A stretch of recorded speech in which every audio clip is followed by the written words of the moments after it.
बहू एक हाथ से ताली नहीं बजती। नीलू तेरे तो मज़े हैं, ऐसी गाय जैसी सास मिली है तुझे। तू यहाँ आराम से बैठी है और वे रसोई में नाश्ता लेने गई है। मैं मेरी सास पर भारी पड़ती हूँ, सारे घर का काम इनसे ही करवाती हूँ। मम्मी मैं और नीलू ऑफिस जा रहे हैं, शाम को मिलते हैं, कहकर बेटा प्रभात और नीलू ऑफिस के लिए निकल गए और कुसुम जी घर के कामों में लग गई।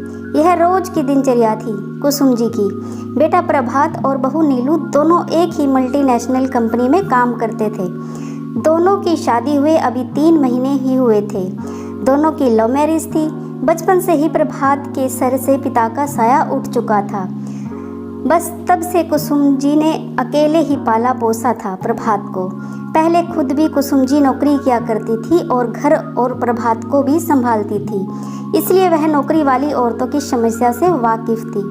प्रभात ने बड़े होकर घर की सारी जिम्मेदारी संभाल ली और कुसुम जी से घर पर रहकर आराम करने को कहा। जो इंसान कभी खाली ना बैठा हो उसे आराम करना कहाँ पसंद आता है। कुसुम जी ने घर पर रहकर भी व्यस्त रहने का जुगाड़ कर लिया। उन्हें खाना बनाना बहुत पसंद था। जब वे ऑफिस जाती थी तब उनके बनाए खाने से ऑफिस का सारा स्टाफ उनके टिफ़िन का इंतज़ार करता था और सभी उनके बनाए खाने की बहुत तारीफ करते। बस कुसुम जी ने टिफ़िन बनाने का बिजनेस शुरू कर दिया था। प्रभात को माँ का यूँ खाना बनाकर लोगों को देना पसंद ना था। वह कहता कि माँ तुम्हें क्या कोई कमी है जो तुम यह काम करती हो। इस पर कुसुम जी कहती कि वे व्यस्त रहना चाहती हैं बस, और बदले में अगर 2 पैसे भी मिल जाते हैं तो क्या बुरा है। नीलू के आने के बाद भी कुसुम जी पूरे घर का काम अकेले ही संभालती और उनका हुनर भी बरकरार था। नीलू आज के मॉडर्न ज़माने की लड़की थी। उसे अपनी सासू माँ का टिफ़िन बनाना बिल्कुल पसंद ना था। एक दिन वह बोली, माँ आप अपने आप को स्वस्थ रखना चाहती हैं, इसमें कोई बुराई नहीं है, मगर काम तो कोई स्टैंडर्ड चुनती। आप यह जो टिफ़िन बनाती है शायद आप नहीं जानती कि हमें कितनी शर्मिंदगी होती है। हम दोनों पति पत्नी इतनी बड़ी मल्टीनेशनल कंपनी में नौकरी करते हैं और आप यहाँ यह लो स्टैंडर्ड काम कर रही हैं। कुसुम जी बोली, बहू कोई भी काम छोटा या बड़ा नहीं होता, काम तो काम होता है और खाना बनाना मेरा हुनर है, इसमें शर्मिंदगी क्या बात है। मैं तुम दोनों को भी तो टिफ़िन देती हूँ। तुम्हारे ऑफिस से आने से पहले तुम दोनों का खाना तैयार कर रखती हूँ। मुझे इन सब से खुशी मिलती है। मगर नीलू उनकी पूरी बात सुने बिना अपने कमरे में चली गई। यह नीलू ने पहली बार नहीं किया था। दरअसल वह जान चुकी थी कि कुसुम जी बहुत सीधी सादी युवती हैं, इसलिए नीलू जो मुँह में आता वो बक देती और हमेशा कुसुम जी की बेइज्जती कर अपने कमरे में चली जाती। कुसुम जी कभी पलटकर उल्टा जवाब नहीं देती थी, बस इसी बात का फ़ायदा उठाती थी नीलू। कुसुम जी सोचती कि एक दिन नीलू सुधर जाएगी। जब भी नीलू को सासू माँ से कुछ काम करवाना होता, मीठी मीठी बातें करके कुसुम जी से अपना काम करवा देती, चाहे अपना फटा कपड़ा सिलवाना हो या कुछ नया खाने का मन हो। कुसुम जी ने प्रभात की तरह ही नीलू को भी खूब प्यार दिया था। हाँ, बदले में नीलू उतना प्यार कुसुम जी से कभी नहीं कर पाई। एक रोज़ घर में मेहमान आए थे, जिस वजह से घसने वाले बर्तन बहुत ज़्यादा हो चुके थे। कुसुम जी ने नीलू को आवाज़ दी कि वह उनकी थोड़ी मदद कर दे, मगर नीलू आकर बोली, मम्मी जी यह नौकरानियों वाले काम आप ही करिए। मुझे ऐसे काम करके मेरे हाथ नहीं खराब करने हैं। यह सब सुनकर कुसुम जी को बहुत दुख हुआ और उन्होंने सारे बर्तन अकेले मांजे। दूसरे ही दिन नीलू अपनी कुछ सहेलियों को घर लाई थी। कुसुम जी ने उनको आदर के साथ बिठाया और नाश्ता लाने अंदर चली गई। नीलू की सहेली उर्वशी बोली, वाह नीलू तेरे तो मज़े हैं, ऐसी गाय जैसी सास मिली है तुझे।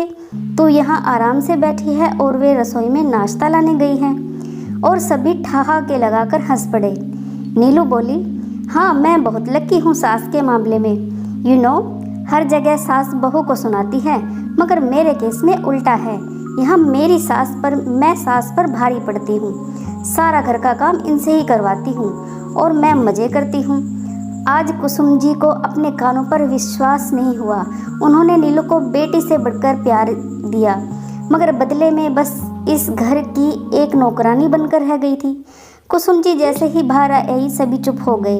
कुसुम जी ने नाश्ता और चाय टेबल पर रखा और बोली, लेडीज, मैं खुद पहले जॉब कर चुकी हूँ और आज घर पर टिफ़िन बनाने का काम करती हूँ। नीलू काम से थक जाती होगी यही सोचकर मैं हमेशा उसका सारा काम हंसी खुशी कर लेती हूँ।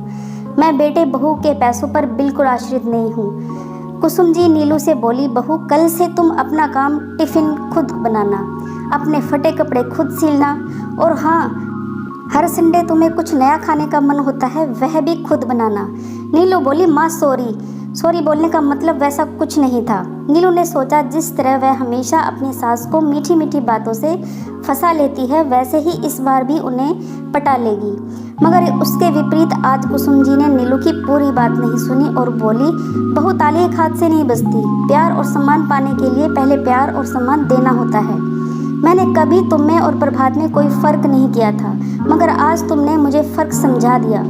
नीलू माँ माँ पुकारती रही, मगर आज कुसुम जी को नीलू के शब्द तीर की तरह चुभे जिसकी कोई दवा न थी। कुसुम जी ने अपनी बहू का घमंड आज चकनाचूर कर दिया था।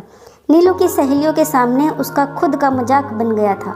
दोस्तों, घर के बूढ़े लोग कोई इस्तेमाल की वस्तु नहीं कि जब चाहा उनका उपयोग किया और जब चाहा उनका तिरस्कार किया, बल्कि घर के बुजुर्ग तो घर की मजबूत नींव है जो पूरे परिवार को बांधे रखते हैं। इस दुनिया में अक्सर लोग शरीफ लोगों के साथ दिल का नहीं दिमाग का इस्तेमाल किया करते हैं, मगर वे भूल जाते हैं कि शरीफ इंसान को जब चोट पहुंचती है तो वह घायल शेर बन जाता है।